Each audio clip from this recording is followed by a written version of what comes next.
Halo teman-teman, selamat datang di channel The Board Math. Channel yang akan menemani teman-teman semua dalam membahas soal-soal matematika, terutama soal-soal yang sering muncul di banyak jenis ujian. Nah, pada video ini kita akan coba menyelesaikan satu jenis soal yang cukup sering muncul di berbagai jenis ujian, yaitu pengurangan dua bilangan pangkat 2. Mari kita lihat contoh soal yang pertama. Misalkan kita menghadapi soal seperti ini. 20 kuadrat dikurang dengan 10 kuadrat. Nah, tentu teman-teman sudah paham cara yang paling simpel untuk mengerjakan soal seperti ini, yaitu adalah dengan menghitung kuadrat dari bilangan yang pertama, lalu kita hitung lagi kuadrat dari bilangan yang kedua, hasil dari kuadrat bilangan pertama dan bilangan kedua itu kemudian akan kita kurangkan. Nah, kita akan coba untuk mencari kuadrat dari bilangan pertama, yaitu 20, di mana kita dapatkan kuadratnya adalah 400. Sedangkan kuadrat dari bilangan yang pertama itu adalah 100. Ketika kita sudah memiliki kuadrat dari masing-masing bilangan, maka kita dapat dengan mudah melakukan pengurangan di antara keduanya, sehingga kita mendapatkan hasil 300. Cukup simpel, bukan? Nah, tapi bagaimana kalau kita menghadapi soal yang melibatkan bilangan yang jauh lebih besar seperti ini? 5000 kuadrat dikurang dengan 4999 kuadrat. Tentu cara yang pertama tadi itu bisa kita lakukan, yaitu mencari kuadrat dari 5000, kemudian kita kurangkan dengan hasil kuadrat dari 4999. Namun demikian, cara yang pertama ini tentu tidak praktis, apalagi ketika teman-teman sedang menghadapi ujian gitu ya, karena sangat memakan waktu. Bayangkan saja teman-teman harus mengkalkulasi manual. Mungkin kalau 5000 kuadrat masih bisa kita hitung ya, tapi bagaimana dengan 4999 kuadrat? Tentu akan banyak makan waktu.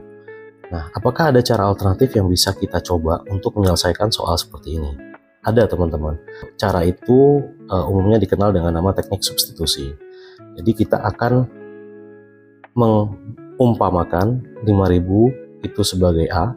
Jadi kita punya satu variabel baru namanya A yang nilainya akan diisi dengan 5000. Atau simpelnya ya kita mengumpamakan 5000 sebagai A.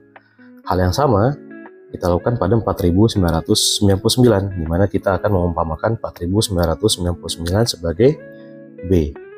Dengan demikian soalnya bisa kita rubah. Dari 5000 kuadrat dikurang dengan 4999 kuadrat akan kita rubah menjadi A kuadrat dikurang dengan B kuadrat. Dari bentuk seperti ini kita bisa menguraikan lebih lanjut bentuk A kuadrat min B kuadrat ini dengan bentuk perkalian seperti ini ya. Jadi A min B, di sini A plus B. A kuadrat dikurangi dengan B kuadrat ini bisa kita uraikan lebih lanjut menjadi bentuk yang kedua seperti ini, yaitu A dikurang B akan dikalikan dengan hasil dari A plus B gitu ya, seperti ini. Apakah ini benar? Apakah ini bisa diuraikan dari sini menjadi seperti ini, menjadi bentuk seperti ini? Mari kita lihat apa yang terjadi ketika kita mengkalikan A min B dikali dengan A plus B. Kalau kita lihat di sini, A dikali dengan A akan menjadi A kuadrat. Dengan cara yang sama, A dikali dengan B akan menghasilkan plus AB. Min B ketika dikalikan dengan A, ini akan menjadi min AB. Sedangkan min B ketika dikalikan dengan B akan menjadi min B kuadrat.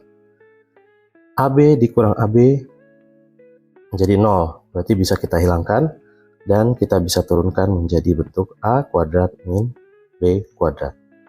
Terbukti bahwa A kuadrat min B kuadrat bisa diturunkan atau diuraikan menjadi bentuk A min B dikali dengan A plus B.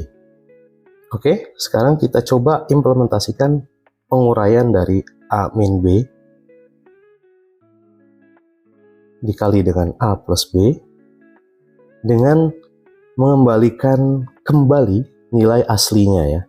Jadi kalau tadi kita umpamakan 5000 sebagai A, 4999 sebagai B, maka kita akan lakukan substitusi ulang ke variabel A dan B masing-masing.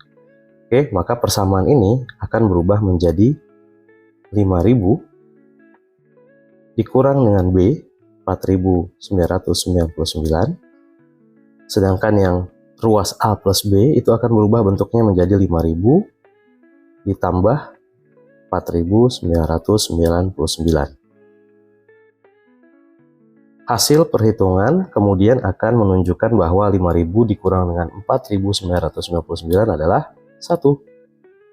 Sedangkan di ruas yang penjumlahan 5000 ditambah dengan 4999 adalah 9999. 9999 ketika dikalikan dengan 1 adalah dirinya sendiri, yaitu 9999. Dan inilah hasil dari 5000 kuadrat dikurang dengan 4999 kuadrat, hasilnya adalah 9999. Dengan cara seperti ini kita bisa menyelesaikan soal pengurangan dari kuadrat dari dua bilangan lebih cepat dan lebih efisien, utamanya ketika kita menghadapi ujian gitu ya. Ketika soal-soal ini muncul di dalam ujian yang kita ikuti, kita bisa menyelesaikan persoalan ini dengan lebih efisien dan lebih cepat tanpa harus memakan banyak waktu, berapapun nilai dari bilangan yang muncul di sini ya, seperti itu. Oke teman-teman, demikian pembahasan soal pengurangan kuadrat dari kedua bilangan. Mudah-mudahan pembahasan kali ini bermanfaat bagi teman-teman semua. Apabila teman-teman punya soal-soal lain yang ingin kita bahas, please let us know lewat kolom komentar. Jangan lupa subscribe channel ini. Jangan lupa juga untuk like dan share video ini kepada teman-teman kalian yang mungkin lagi menghadapi ujian, di mana mereka mungkin akan menghadapi soal ujian seperti ini gitu ya.